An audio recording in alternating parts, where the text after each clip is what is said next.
कैसे हो चैंपियंस। इस क्लास में बात करते हैं BSc third year fifth semester physics के सिलेबस के बारे में।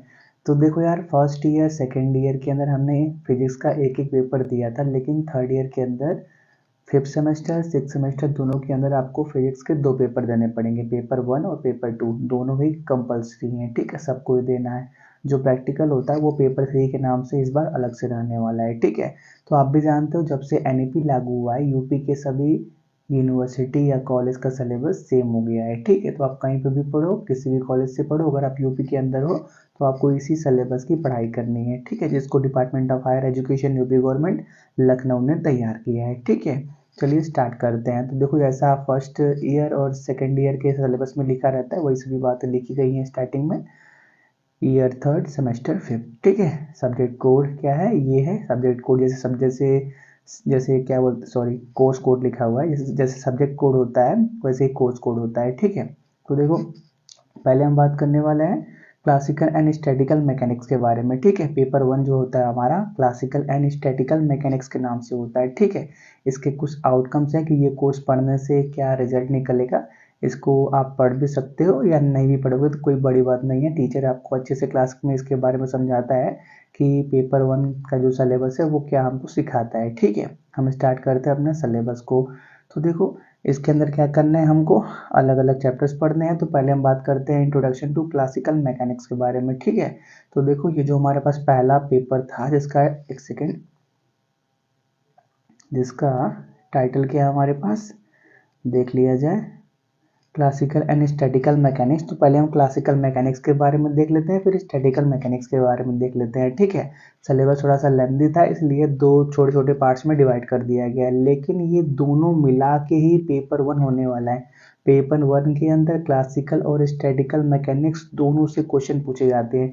जो पेपर 2 होगा वो दूसरा टॉपिक है। ठीक है, अभी उसके बारे में हम बात करेंगे कुछ टाइम बाद।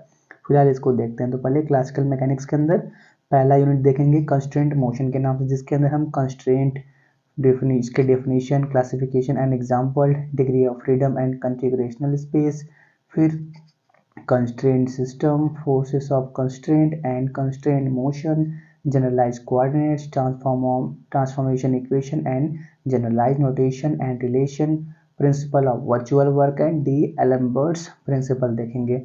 फिर सेकेंड यूनिट के अंदर लैग्रेंजियन फॉर्मुलेशन देखेंगे, जिसके अंदर हम Lagrangian for conservative and non conservative systems, Lagrange equation of motion, no derivative, और comparison of Newtonian and Lagrangian formulations, cyclic coordinates and conversion law, or with proof and properties of kinetic energy functional included, simple example based on Lagrangian formulation देखने वाले हैं। फिर third unit है हमारे पास Hamiltonian formulation, जिसके अंदर हम phase space, Hamiltonian for conservative and non conservative systems, physical significance of Hamiltonian equation of motion, no derivation, इसका डेरिवेशन नहीं करना है हमको, सिर्फ थ्योरी पढ़ना है, comparison of Lagrangian and Hamiltonian formalism, cyclic coordinate and construction of Hamiltonian from Lagrangian, simple example based on Hamiltonian formulation, ये सभी देखना है। ठीक है, एक सेकेंड। तो फिर हम चौथे यूनिट की तरफ बढ़ेंगे। उसके अंदर हमको क्या, सेंट्रल फोर्स पढ़ना है, जिसके अंदर हमको definition and properties with proof of central forces, equation of motion and differential equation of orbit, bound and unbound orbit, stable and non stable orbits, closed and open orbit and Bertrand theorem, motion under inverse square law of force and derivation of calculus law, Laplace Runge Lenz vector, इसको Runge Lenz vector के नाम से भी जाना जाता है, और its application ये देखना है। ठीक है, और जो सेकंड पार्ट था हमारे पास स्टैटिकल मैकेनिक्स, अब उसके सिलेबस के बारे में बात करते हैं। तो उसके अंदर पहले हमको क्या, मैक्रोस्टेट एंड माइक्रोस्टेट नाम का चैप्टर पढ़ना है, जिसके अंदर हमको microstate, number of accessible microstate and postulates of equal a priori, phase space, phase trajectory, volume element in phase space, quantisation of phase space and number of accessible microstate for free particle in 1D पढ़ना है। और भी topics हैं जैसे free particle in 3D and harmonic oscillator in 1D है। फिर क्या मिलेगा आपको, कॉन्सेप्ट ऑफ असेंबल नाम का चैप्टर, जिसके अंदर आपको problem with time average, concept of ensemble, postulate of ensemble average and Liouville theorem, जिसका प्रूफ इंक्लूड है, और micro canonical, canonical and grand canonical symbols, thermodynamic probability, postulates of equilibrium and Boltzmann entropy relation देखना है। फिर 7वां unit आपको मिलेगा distribution laws के नाम से, जिसके अंदर आपको statical distribution laws, expression for number of accessible macrostate, probability and number of particle in ith state at equilibrium for Maxwell-Boltzmann देखना है, Bose-Einstein and Fermi-Dirac statistics, comparison of statistical distribution laws and their physical significance। फिर canonical distribution laws, इसके अंदर Boltzmann canonical distribution laws, Boltzmann partition function, proof of equipartition theorem, law of equipartition of energy and relation between partition function and thermodynamic potential देखना है। फिर 8वां unit आपको मिलेगा application of statical distribution laws, जिसके अंदर हमको application of Bose Einstein distribution laws, photons in a black body cavity and derivation of Planck distribution laws, application of Fermi-Dirac distribution law, free electrons in a metal, definition of Fermi energy, determination of Fermi energy at absolute zero, kinetic energy of Fermi gas at absolute zero, and concept of density of states, densities of orbitals। ये सभी देखना है। ठीक है, तो ये बात हो गया पेपर 1 के सिलेबस के बारे में। एक मिनट,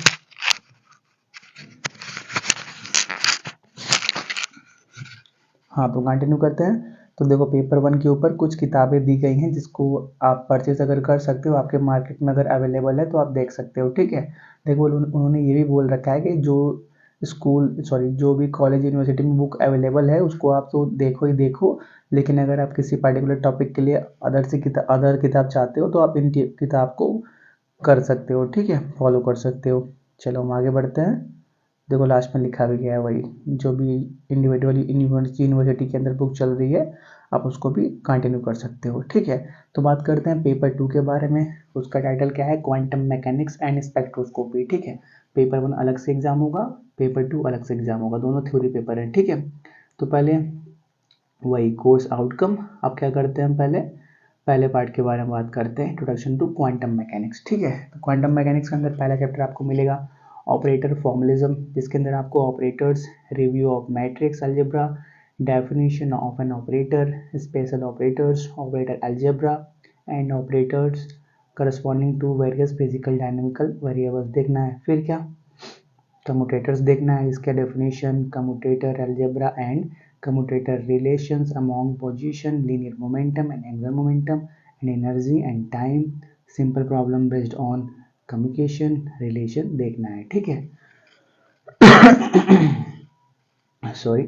सेकेंड यूनिट आपको मिलेगा आइगन एंड एक्सपेक्टेशनल वैल्यूज के नाम से, जिसके अंदर आपको आइगन एंड एक्सपेक्टेशनल वैल्यूज पहले इसका इंट्रोडक्शन देखना है। फिर eigen equation for an operator, eigen state value and eigen function, linear superposition of eigen function and non degenerate eigen state, expectation value. फिर क्या, pertaining to an operator and its physical interpretation, Hermitian operators, definition, properties and application, proof of Hermitian nature of various physical dynamical operators देखना है। फिर क्या, तीसरा unit आपको मिलेगा uncertainty principle and Schrodinger equation के नाम से, जिसके अंदर पहले अनसर्टेनिटी प्रिंसिपल पढ़ना है। फिर क्या, commutativity and simultaneity theorem with proof, non-commutativity of operators as the basis for uncertainty principle and derivation of general forms of uncertainty principle through Schwarz inequality देखना है। फिर uncertainty principle for various conjugate pair of physical dynamical parameters and its application देखना है।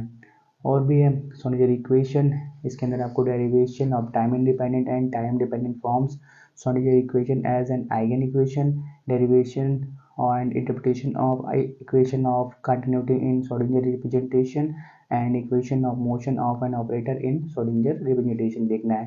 फिर चौथा unit आपको मिलेगा application of Schrodinger equation के नाम से, जिसके अंदर आपको application to 1D problem, infinite square well potential, particle in 1D box, finite square well potential step, rectangular potential barrier at 1D harmonic oscillator देखना है। फिर application to 3D problems, infinite square well potential, particle in the 3D box and the hydrogen atom, radial distribution function and radial probability included. और फिर क्या, direct solution of Hermite, associated Legendre and associated Laguerre differential equation to be substituted, ये सभी देखना है। फिर क्या, second part की बात करते हैं, तो वो क्या था, इंट्रोडक्शन टू स्पेक्ट्रोस्कोपी। ठीक है, जो सेकंड पेपर था उसको 2 पार्ट में डिवाइड किया गया है।